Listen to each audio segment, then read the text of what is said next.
brilliant people. So today I want to talk to you about stress versus nurturing.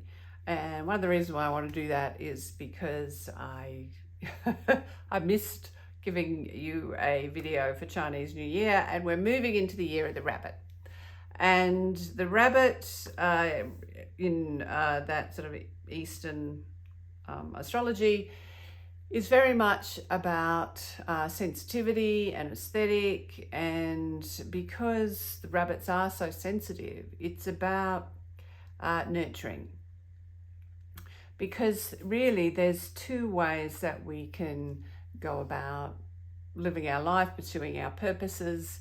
We can try to really force ourselves and work hard and go for it and all this kind of stuff, which is a really good way of getting ourselves stressed.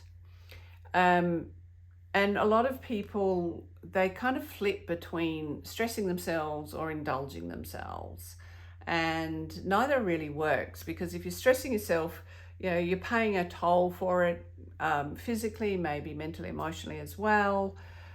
Versus when you're indulging yourself, you're giving yourself a break mentally, emotionally, but that's not good for you physically either. So understanding what nurturing is it's actually a really important key, not just to, for this year, if you want to take notice of that, but nurturing ourselves, if we want to actually be able to work on something consistently, if we want to really be able, our intuition to be able to flourish, if we really want to be able to live as who we truly are, we need to nurture ourselves. Because to become who you really are, it isn't just about doing your things, it's about doing your things in your way. And nurturing is part of the thing that helps us do that. All right.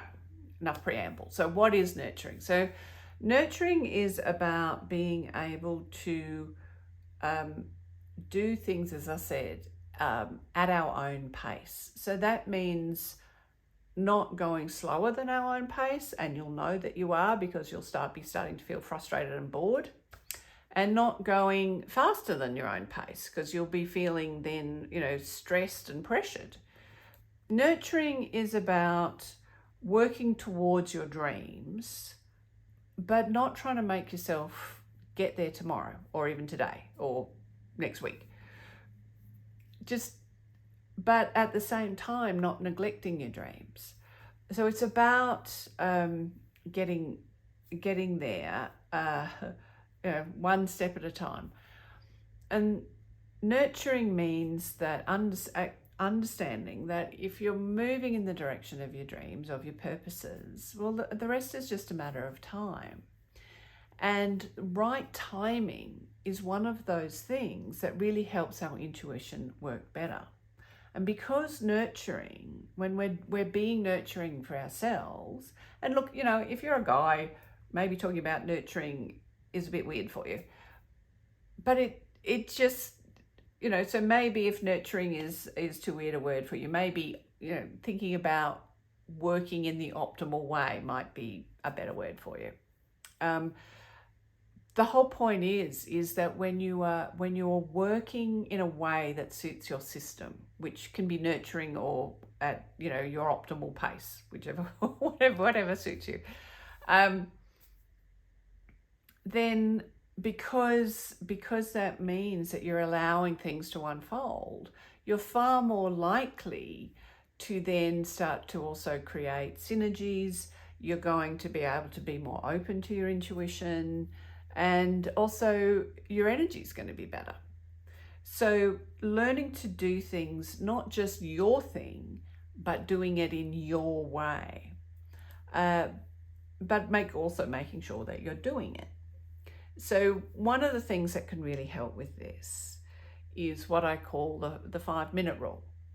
Because a lot of the times when there is something that we want to do, but it's some big, amazing dream, we often feel like, well, it's so big, like I need to have all this money and be able to take 6 months off in order to be able to, do this. And yeah, it'd be really cool if you could do that. But the problem is that if you don't have a way of making that happen, it's just going to be depressing. And that's not very nurturing or optimal. So as a consequence, really what you need to do is, as you know, I call it the 5-minute rule, but you can do 10 minutes or whatever. It just means that every day or week, I'd suggest don't make it any longer than a week. Do something, do 5 or 10 minutes towards your dream, even if it's just making a list or making a particular phone call. There's a book called Coraline by an amazing author called Neil Gaiman. Don't worry if you don't know the book. But it was a book that he'd started when one of his daughters was young, never got to finish it. Then another daughter came along. So when she was sort of at an age to read it, he, at like age appropriate, he realized that if he didn't finish that story now, it'd never get finished. But by that time he'd become a successful author, and so he was very busy. But so he decided he was going to write it like a paragraph a day, like just 50 words a day. Now, if you know anything about writing, you know that's not a lot. Stephen King, who's a very prolific writer, he famously writes 6,000 words a day, which actually is that is a lot. So yeah, 50 words a day. When you think about the fact that most books are at least 60,000 words, it's not a lot. But he still got that book written. And the beautiful ending to that story is that book Coraline is a book that has helped a lot of people. It's about a young girl who essentially needs to learn how to be brave, and that's helped a lot of young women, I believe, learn how to do just that. And he got that story written 5 minutes a day. So if he can write a book 5 minutes a day, you can work towards your dreams just 5 minutes a day.